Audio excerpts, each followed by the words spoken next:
Jesus' teachings on love are multifaceted and far-reaching, extending not only to our neighbors and enemies but also to ourselves and our families.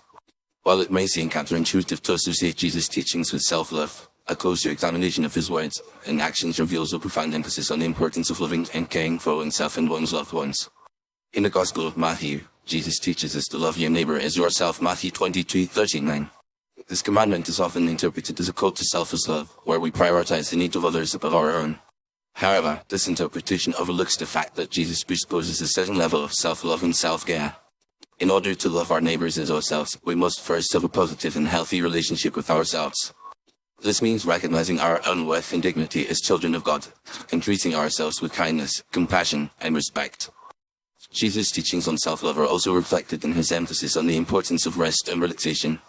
In the Gospel of Mark, we read that Jesus and his disciples were so busy with their ministry that they didn't even have time to eat, Mark 3:20.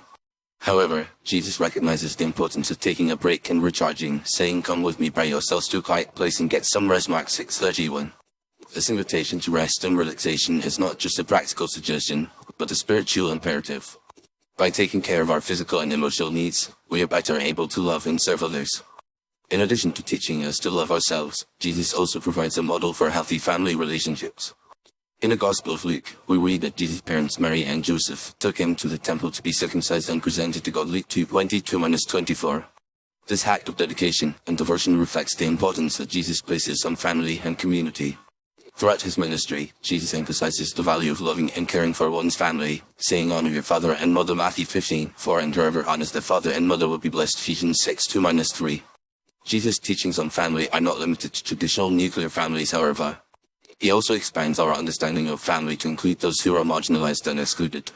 In the Gospel of Matthew, Jesus says, "Whoever does the will of my Father in heaven is my brother and sister and mother," Matthew 12:50. This statement reflects Jesus' inclusive and expansive understanding of family, where everyone is welcome and valued. By embracing this broader definition of family, we can build stronger, while-living relationships with those around us.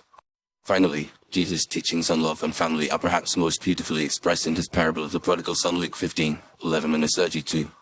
In this story, a father's love and forgiveness are on full display as he welcomes back his wayward son with open arms.